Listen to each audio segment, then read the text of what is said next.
des corbeaux sur nos plaines. Amis, entends-tu les cris sourds du pays qu'on enchaîne? Oh, et partisans, ouvriers et paysans, à vos armes. Ce soir, l'ennemi connaîtra le prix du sang et des larmes.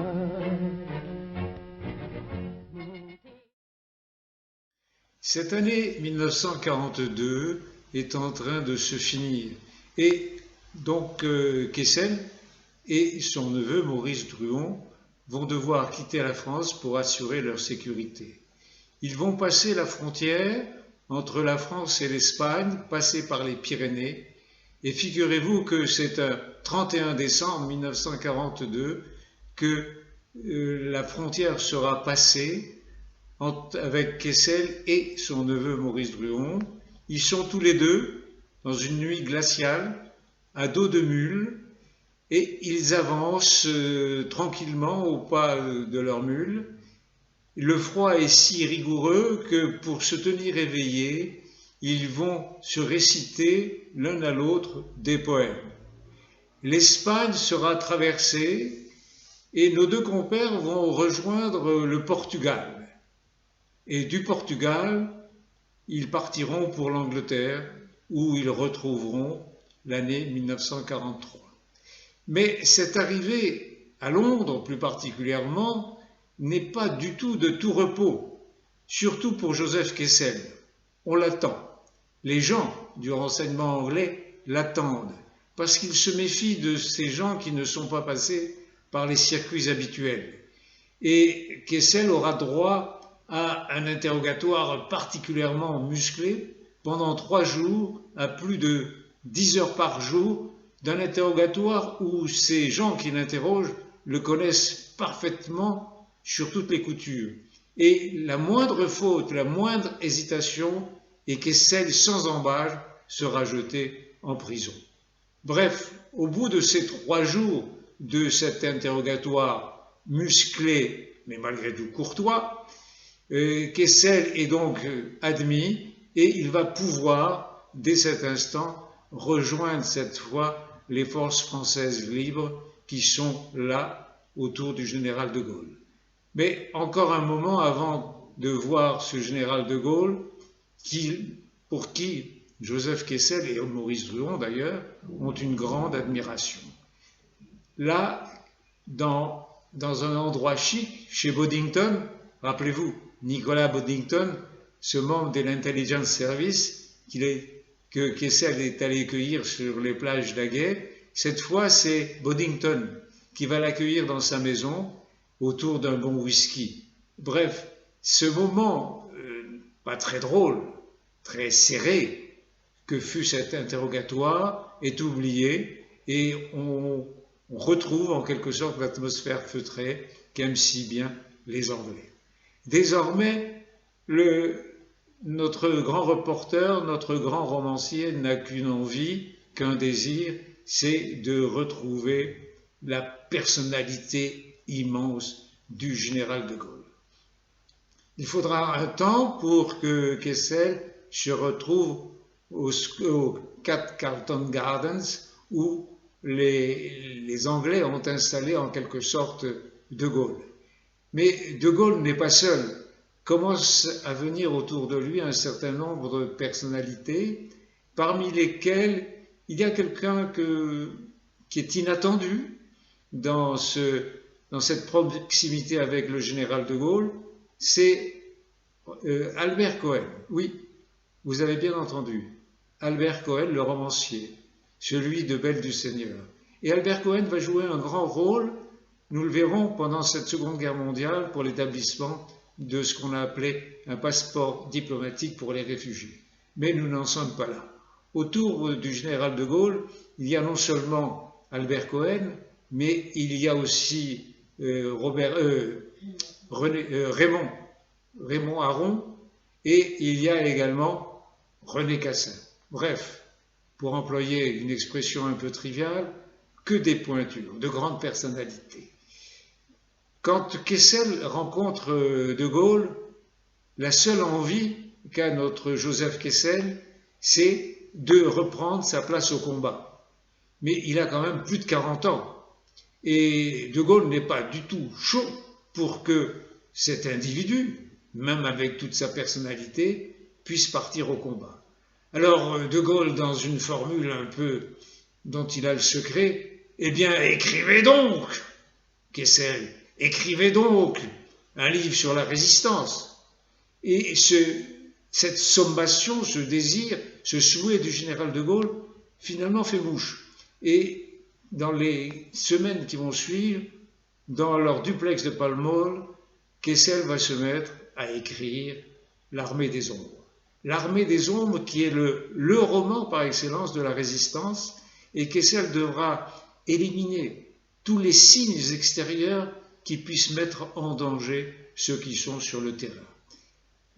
Cette Armée des Ombres, si ce roman sera commencé à Londres, nous le verrons un peu plus tard, sera terminé dans une ville que nous aimons bien, qui est Alger, qui est en quelque sorte à ce moment-là l'une des capitales du monde libre. Mais n'allons pas plus vite que l'histoire.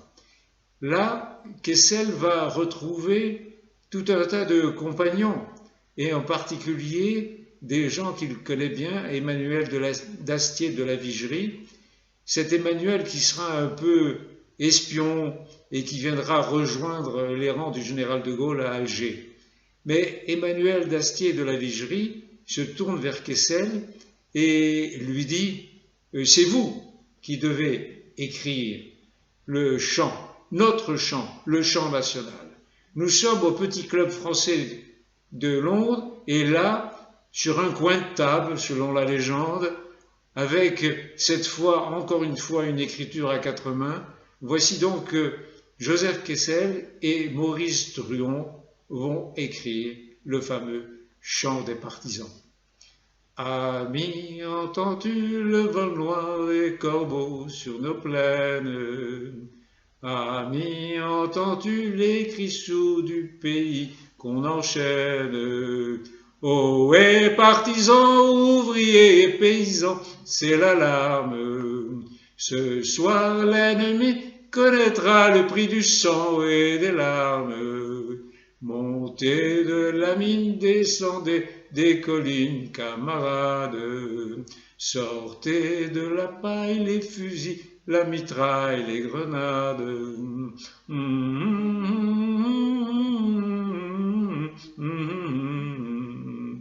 L'histoire dit que Kessel, s'adressant à Druon, dit la chose suivante: est-ce que c'est là tout ce qu'il restera de nous? Qu'on rassure, Kessel et Druon, ils laisseront beaucoup plus de jolis textes, mais ça, vous le savez aussi bien que moi. Ce chant des partisans va faire son chemin, et il faut préciser qu'il y a 2 dames qui vont être en quelque sorte là à la création de ce chant des partisans. La première, c'est Anna Marly avec sa guitare.